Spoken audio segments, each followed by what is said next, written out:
Hola, en Opinión y Análisis de 4TV, soy Javier Cravioto. En este espacio, en donde por lo general hablamos de política, hoy quiero hablar de fútbol. No quiero aguarle la fiesta a los aficionados del fútbol, porque entiendo que este mundial les representa un momento celebratorio. Pero al mismo tiempo digo, pues sí, tomemos unos minutos para hablar de este fiestón que se les avecina.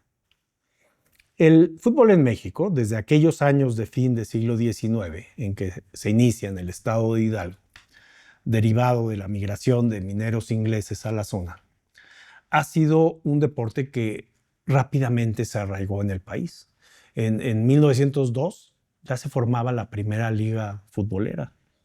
La profesionalización llega más o menos en 1943, cuando ya se forma la Liga Mayor. Ya ha tenido 2 torneos mundiales en el país, previos al que habrá a partir de junio.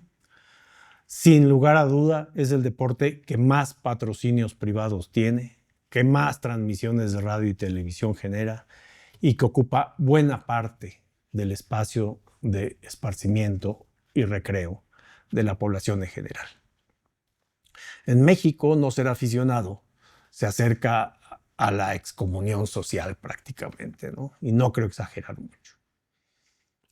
Este Mundial del 2026, en un contexto meramente neoliberal del que México no acaba de sustraerse, en el que las élites económicas convierten todo lo que tocan en negocio para pocos bolsillos, es un claro ejemplo de cómo ese deporte popular, y eso significa deporte de todos, un deporte al alcance de todos, se transforma en un bien de élite. Un mundial al que podrán acceder muy pocos, porque los precios están fuera de la realidad económica de la mayoría de los habitantes en este país. Aquellos que van al estadio los fines de semana, que no se pierden un partido, que participan en ligas y equipos en sus comunidades, trabajos deportivos, aquellos que se echan su cascarita en cualquier baldío o calle, noticia para ellos. Este mundial en México no es para ustedes. No en vivo, seguramente. En televisión es otra cosa. Pero no en vivo, no van a poder ir a los estadios. Este mundial es para los mismos con la capacidad económica suficiente como para asistir a la Fórmula 1, para asistir a conciertos en donde se paga miles de pesos para poder ingresar. Y con la Fórmula 1 no hay gran tema, porque en México la Fórmula 1 invariablemente ha sido un evento elitista desde que llegó, y en el mundo es un evento elitista. Pero bueno, en México siempre lo ha sido. Entonces, ese es un tema, pero hacerlo con el fútbol es una mentada de madre. Es una patada en el trasero a la afición mexicana. La ironía de esto es que hay un aval gubernamental para que esto sea posible. Pero la historia no es tan sencilla. Aquí está el legado popular del fútbol versus costos de élite. He ahí el dilema que no es tan shakespeariano en este caso, ¿no? Esta Copa Mundial coorganizada por México, Estados Unidos y Canadá es un evento de escala inédita. Nunca había habido en el fútbol un evento de esta magnitud. Hay 48 equipos, 48 países, 104 partidos, una audiencia global que se espera en miles de millones de personas. Pues ahí México es anfitrión de 13 partidos en 3 sedes, ¿no? Ciudad de México, Monterrey y Guadalajara, incluyendo el evento de inauguración en Ciudad de México. Entonces, la pregunta central que quiero plantear es si le conviene al país. Obviamente es pregunta retórica, porque esto es a toro pasado, ¿no? Pero, considerando el contrato que nos obliga a esta fiesta deportiva, contrato firmado en el gobierno de Enrique Peña Nieto y del que este gobierno no se pudo zafar, los altos costos de las entradas y la transformación del fútbol, tradicionalmente un deporte popular, en un espectáculo de élite, me parece pertinente hacerla. Me parece pertinente hacer esta pregunta. ¿Le conviene a México? En primer lugar, el contrato firmado en el sexenio de Peña Nieto es uno de los puntos que por lo menos debemos llamar como más controvertidos. Sin duda es muy oneroso, muy oneroso, muy oneroso, ¿sí? En el año 2015, a través de la Secretaría de Gobernación del último gobierno priista, por cierto, el más corrupto de las últimas décadas, México firmó lo que se llaman las garantías gubernamentales, un documento de 93 páginas que comprometió al Estado a conceder exenciones fiscales amplias a la FIFA, a sus subsidiarias, a sus patrocinadores, a sus proveedores y a sus clientes FIFA, lo que eso se llame, lo que eso sea. Estas incluían exenciones de impuestos sobre la renta, IVA, impuestos locales, facilidades aduaneras, libre importación, exportación y transferencias sin cargas fiscales. Y la vigencia era por 10 años, ¿no? Fíjense ustedes, todo este evento fiscalmente a México le representa cero. Cero. El acuerdo era jurídicamente vinculante e inmodificable por cambios de gobierno. Entonces es un acuerdo que pues, estaba blindado y blindaba a la FIFA independientemente de quién gobernara en México. Y eso ya no le importaba a la FIFA, ellos ya tenían blindado su contrato. Entonces lo que se pudo hacer, el gobierno actual, de la presidenta Sheinbaum, pudo renegociar parcialmente estos términos. Esos mismos términos que eran inmodificables, pues hubo forma de negociar algo. Entonces, mediante la Ley de Ingresos de la Federación del 2026, la que aplica en este año, se limitaron las exenciones a un año, es decir, al 2026. Entonces ya no va a 10 años, ya a un año, 2026. Y ya solo a sujetos directamente involucrados en la organización. Sin embargo, los compromisos originales siguen siendo exigibles. Y no sé si les llame la atención, pero México es el único de los 3 países anfitriones que otorgó una exención fiscal total en su momento, cuando lo firmaron. Entonces, esto implica una pérdida de recaudación potencial, simplemente por impuestos sobre la renta, por IVA, que no se cobrarán. Y, por otra parte, obligan al erario a asumir costos de infraestructura, de seguridad, de transporte y de servicios sin contrapartida alguna por parte de la FIFA. En otras palabras, es un cheque en blanco lo que heredamos, lo que heredó este gobierno y por lo tanto, pues todos los mexicanos.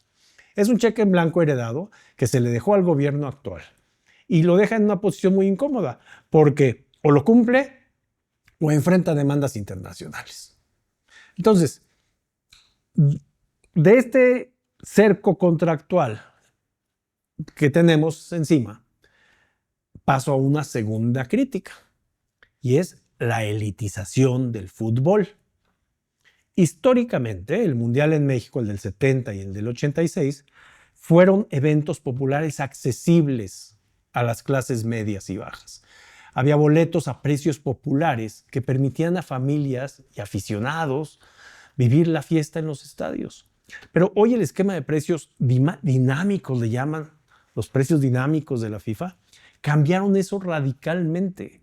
Los boletos más baratos cuestan aproximadamente $60. Si los consiguen, aproximadamente unos $1,200 para cualquier partido.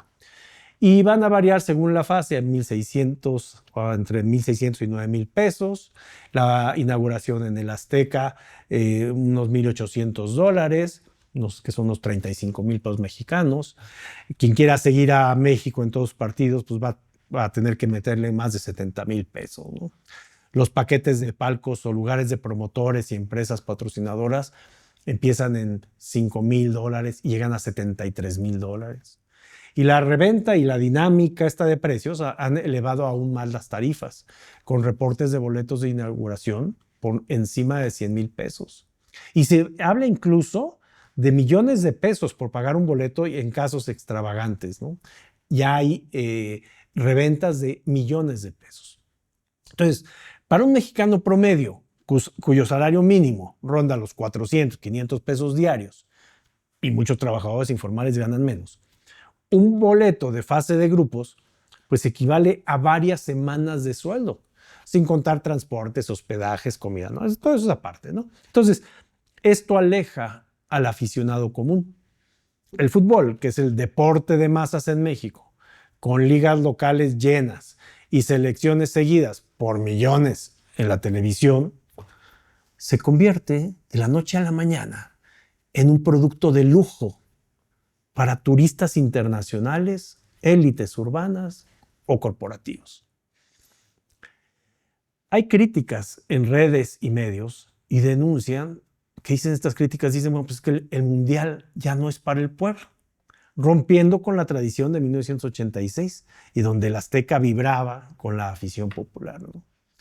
La FIFA, ante todo esto y estas críticas, introdujo una categoría de $60 para paliar hipócritamente esto, unos cuantos, ¿no?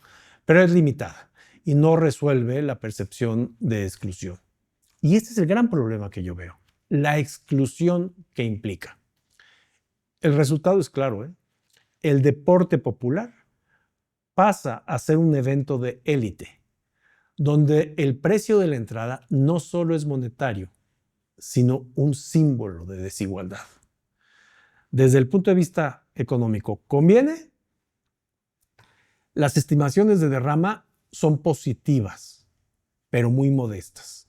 La consultora esta Deloitte proyecta unos $2.700 millones. Es el 0.14% del PIB, con algunos picos hasta $4.000 millones. Otras fuentes como Coparmex y Sector dicen se esperan más de 5 millones de visitantes, habrá un impulso en la gastronomía, en el hospedaje, en el transporte, se generarán 100,000, 112,000 empleos temporales, el Producto Interno Bruto podría crecer 0.1%. Hay un legado de infraestructura, se va a remodelar el Estadio Azteca, que aunque sea una propiedad privada, pues va a quedar un buen estadio. Sectores de turismo y entretenimiento verán picos de demanda del 27 al 29%. Sin embargo, los contras son significativos. El impacto es temporal, porque todo va a ser entre junio y julio, ¿no? Estos beneficios pues, van a ser entre junio y julio. Riesgos de inflación en servicios. Obviamente las tarifas de hoteles y restaurantes y comida y productos, todo va a ser más caro. Entonces, México invierte miles de millones en preparación, en obras, en seguridad, pero la FIFA pues, se lleva la mayor parte de los ingresos por televisión, por patrocinios, por boletos, sin pagar impuestos. Estudios internacionales muestran que los beneficios netos son mayores en estos casos para economías desarrolladas. Pero en México, con la desigualdad tan alta, el retorno pues, va a ser muy limitado, ¿no? Entonces, la contribución va a ser muy pequeña, el impacto fiscal va a ser limitado. En conclusión, el beneficio no es tan claro.